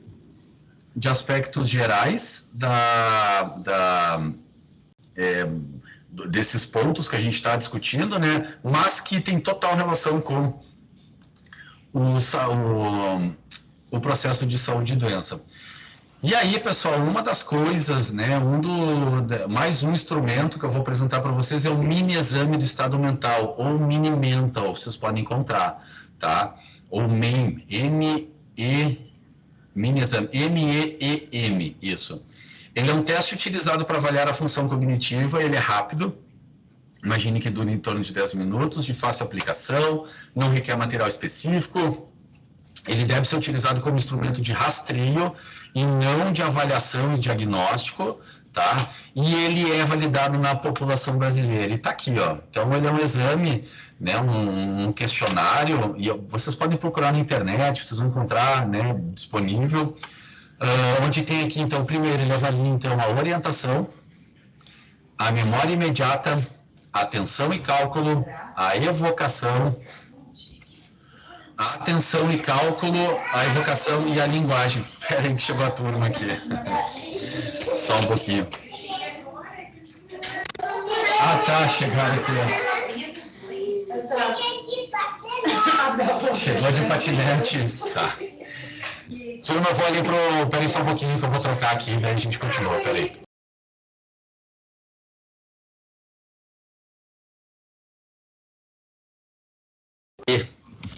Quando chega o pessoal ali na sala, ali com 2 Tasmania na sala, não dá. Vamos lá, voltemos. Opa, não é isso.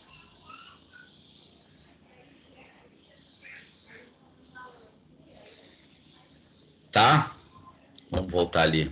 Então, é um exame super rápido de ser feito, né? Ele envolve, então, alguns domínios, a gente poderia tratar de domínio, né? Orientação, memória imediata, atenção e cálculo, evocação, evocação e linguagem, tá? Como é que a gente pode olhar isso aqui? acima de 27 pontos, aí vocês podem encontrar algumas diferenças, tá, pessoal, na literatura, quanto ao ponto de corte, para indicar disfunção cognitiva ou não, tá? Então, normal acima de 27 pontos, demência menor ou igual a 24 pontos, e em caso de menos de 4 anos de escolaridade, o ponto de corte passa para 17 ao invés de 24. Vocês vejam como o grau de instrução ele influencia, né, também nesse rastreio da função cognitiva. Bom, existe uma calculadora aqui que vocês podem, se vocês pegarem esse link aqui, vocês podem entrar direto lá e fazer online. Acho que isso é uma das coisas bacanas que dá para utilizar. Aqui, ó, se vocês entrarem na Biblioteca Virtual em Saúde, vocês vão encontrar também, né, vocês podem encontrar essa ferramenta. Vocês vejam então, que é uma ferramenta utilizada, já está bem padronizado e é utilizado na literatura para pesquisa e também na assistência, tá?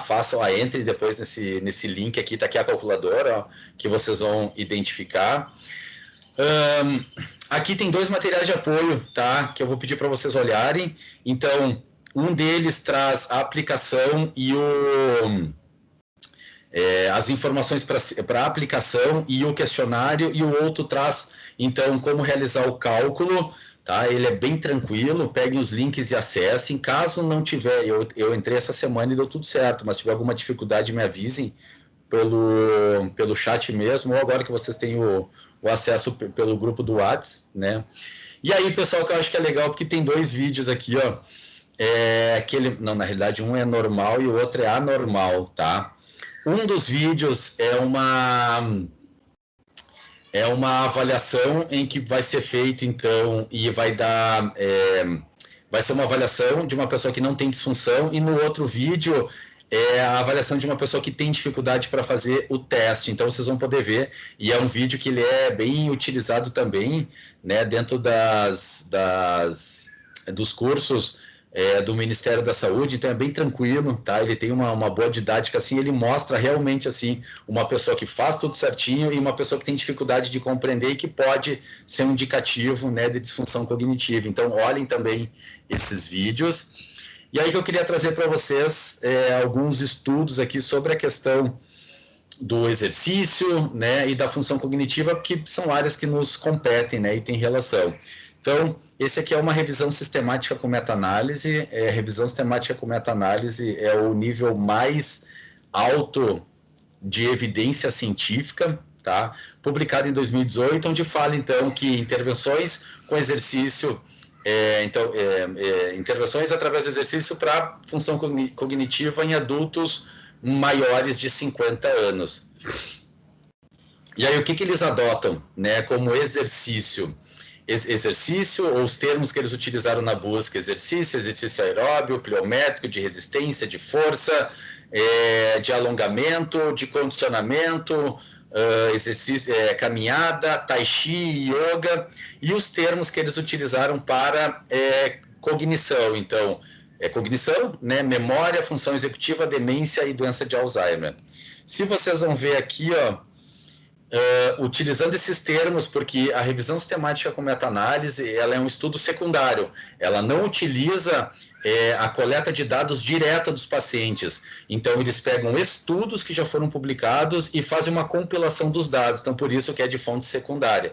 Então, aqui, ó, de 13.748 artigos identificados nas bases de dados, no final, vocês vão ver que apenas 36 foram incluídos dentro dessa meta-análise. E aí, o que o estudo traz? Que exercício físico,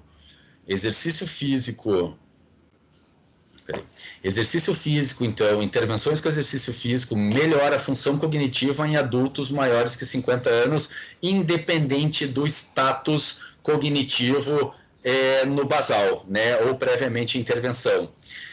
Efeitos positivos, então, ou benéficos, ocorreram com exercícios, com intervenção de exercício que incluíam tai chi, ou treino de resistência, ou treino aeróbico, prescritos isoladamente ou combinados. E quando os exercícios, eles consideraram, então, quando as intervenções consideraram algumas variáveis do treinamento, eles viram que para ter efeito precisa ter no mínimo 45 minutos e que tem que ser de intensidade moderada a vigorosa. Esse foi, né, quando a gente olha especificamente as características do exercício, foi o que demonstrou, então, efeito benéfico. Bom, um outro estudo do ano passado, então, traz que o exercício, que a musculatura esquelética é capaz de produzir miocinas, que seriam marcadores celulares, né, ou produtos celulares capazes de influenciar, então, o metabolismo. E aí, a gente tem aqui, num geral, né, eu não vou entrar no mérito aqui da discussão, da fisiopatologia, mas o que a gente tem aqui?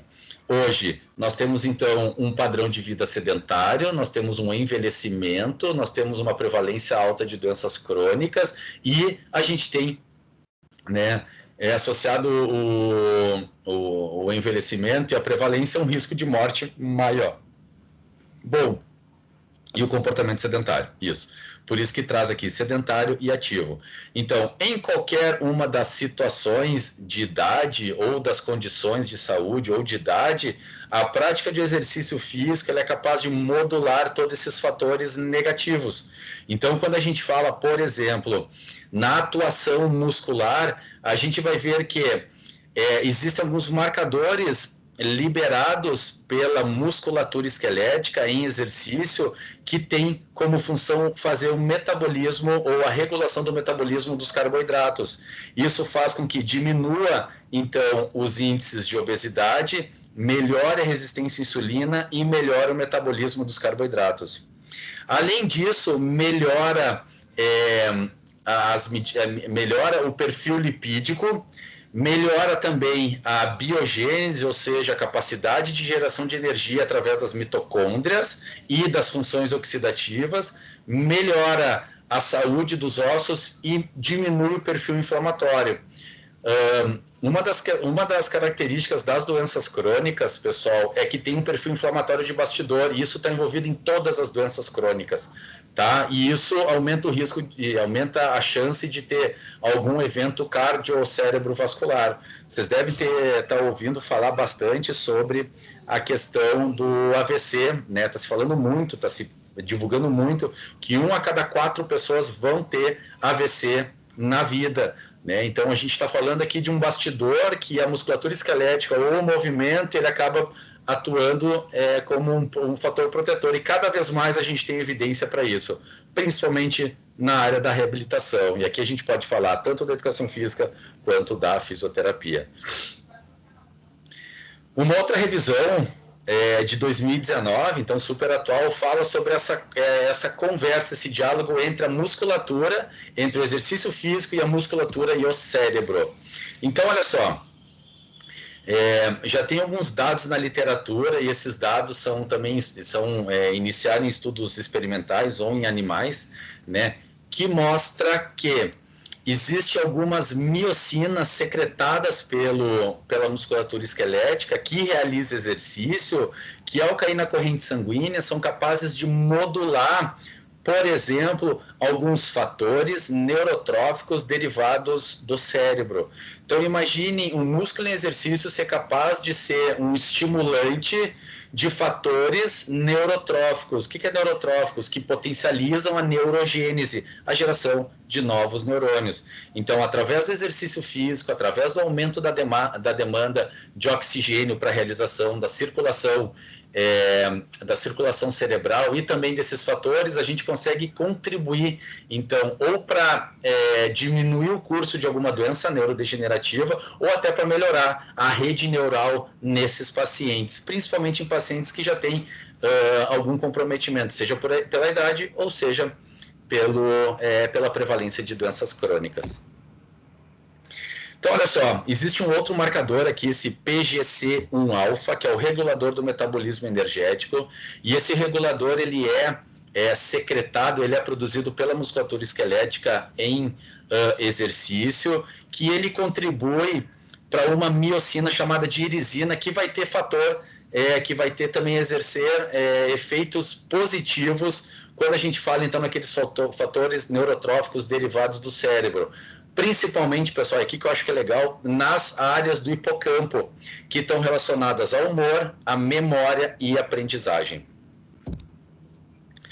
E, além de modular para melhor as funções, existe também uma relação, e aqui alguns estudos já trazem, uma relação de proteção no sentido de melhorar algumas conexões e melhorar também, proteger a contração de algumas neurotoxinas. Então, por exemplo, aqui existe essa KYN aqui, que é uma neurotoxina que é produzida no tecido hepático e que está em alta em pacientes depressivos. E já tem estudos que mostram que essa quinurenina ou KYN, ela exerce, então, alguns fatores prejudiciais no tecido encefálico, tá? Principalmente nas áreas do hipocampo que estão relacionadas ao humor e aprendizado e memória, que são aquelas áreas que eu mencionei anteriormente. O que a gente tem? Olha só, aquele mesmo fator regulador do metabolismo energético que é produzido pelo músculo esquelético durante o exercício, ele é capaz de inativar essa neurotoxina. Então, o que se imagina? Que nesses pacientes... Só um pouquinho, filho. Eu sei. Então, o que essas hipóteses elas levam a crer?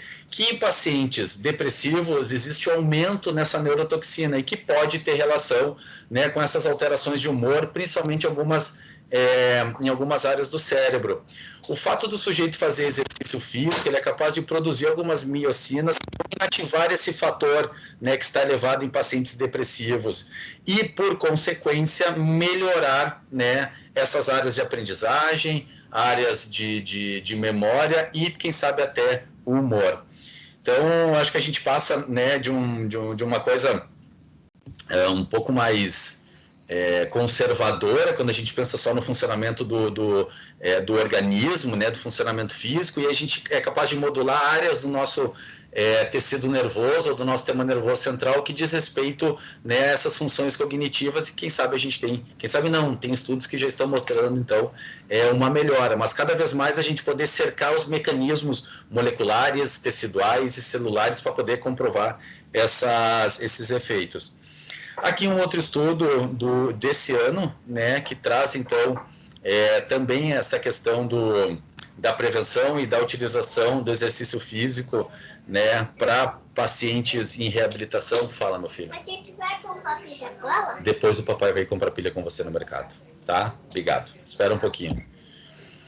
E aqui, né, e eu acho que, né, a tecnologia ela vem para nos auxiliar, pensando em minimizar essas alterações. Então, a gente pode fazer segmentos pelo telefone, aplicativos de smartphone ou dispositivos wearables, que são os dispositivos vestíveis, né, que existem hoje e que a área da saúde e da reabilitação está trabalhando muito, né, com o desenvolvimento de tecnologias em saúde. Justamente para evitar, né, que a pandemia ela tenha um efeito muito maior sobre os níveis de sedentarismo e principalmente sobre as doenças crônicas, que a gente tem uma alta prevalência, né? Aqui um outro artigo também deste ano, né, que é 2020, que ele traz então que o Covid e a sua disseminação rápida, né, no mundo inteiro, rapidamente, questões de semanas aí, o mundo inteiro estava passando estava enfrentando a pandemia, isso acabou trazendo, né, reduzindo a nossa circulação, nos deixando mais restritos e isolados, e que isso, principalmente em idosos ou em pacientes com doença crônica, teve um impacto maior, porque, sem dúvida alguma, né, nós vamos enfrentar e estamos enfrentando um aumento nas condições de demência, sarcopenia, fragilidade, e que a prática de exercício físico e dessas orientações que a gente está tendo e a gente podendo ter esse espaço para discussão, podem reduzir sintomas depressivos, podem auxiliar no manejo da raiva, que são alterações de humor e confusão, e também reduzir as taxas de estresse pós-traumático. E as orientações, né, que todos os órgãos de saúde e quem trabalha com saúde, trabalha com movimento, né, e eu acho que isso é claro, principalmente para quem está caindo no mercado de trabalho aí e que daqui a pouco vai enfrentar isso, né, num período pós-pandemia aí, é que fazer o mínimo é melhor do que fazer nada. Então, fazer pouco é melhor do que fazer nada. Acho que essa é a grande dica, né, que a gente pode pensar. Principalmente porque o movimentar-se, o fazer exercício físico, então, diminui a chance de evolução ou de complicações do diabetes, da hipertensão, das doenças cardiovasculares, problemas respiratórios, fragilidade, sarcopenia, dinapenia ou risco de queda. Então, acaba otimizando ou reduzindo.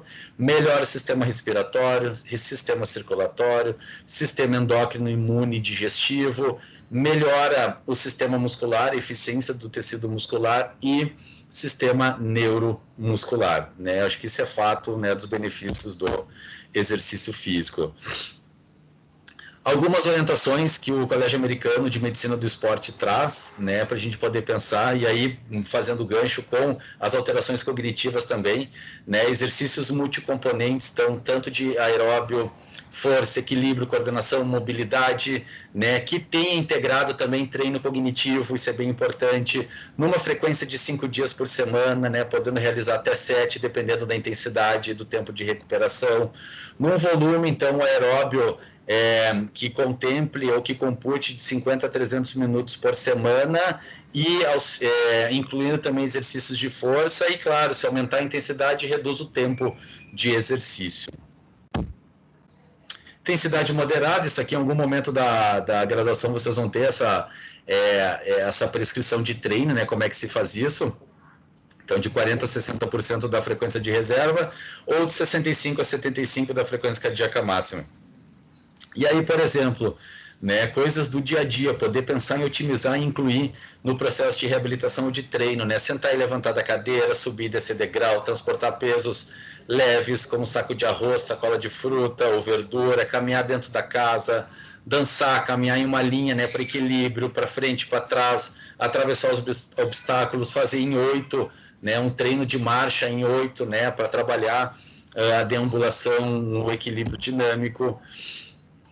Recomendações que eu já havia mostrado para vocês, né? Aqui é um dos maiores órgãos que existe, né, para prescrição, né, e para orientação sobre exercício físico, American College of Sports Medicine.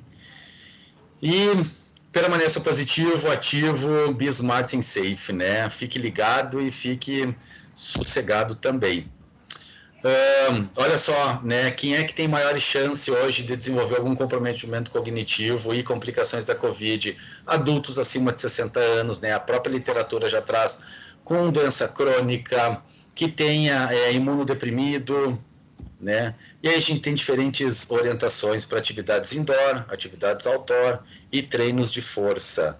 Tá, olha aqui, ó, pular corda, fazer um exercício com um aplicativo, com vídeo, né, chamada com vídeo, dançar, botar alguma música e varrer a casa, enfim, fazer as rotinas da casa de 10 a 15 minutos, 2 a 3 vezes por dia, né, vai fazer alguma coisa, tem que ser com empolgação para ter algum estímulo, né, atividades ao ar livre, então, caminhada, né, uma corrida leve na vizinhança, ou no parque, poder também, né, entrar em contato com a natureza, be sure to wash your hands, lavar as mãos, andar de bicicleta, fazer o serviço de pátio, né, ou de jardinagem, jogar algum jogo com a família, né, jogar com a família, enfim. Yoga, treino de força, mindfulness também, reduzir a ansiedade. Olha só, tem muita coisa aqui que dá para ser feito. E aí, pessoal, como de praxe, aplicar o mini mental em alguém, né? E a gente discutir na próxima semana. Isso? Tranquilo. Beleza. Fechou, gurizada? De novo, parabéns para quem participou aí, foi muito legal, muito bacana, né? Fiquei bem satisfeito, acho que quem também escutou ficou bem satisfeito. Tá, gurizada? Uma boa semana para vocês, então. Tchau, professor. Tchau. Fechou, galera. Até semana que vem. Dúvidas, mandem lá no Moodle. Tá bem? Tchau. Fala. Posso falar contigo? Em particular? Ana, vamos lá, Ana. Fica aí então conectada, sem problema. Tchau, gurizada. Tchau. Falou.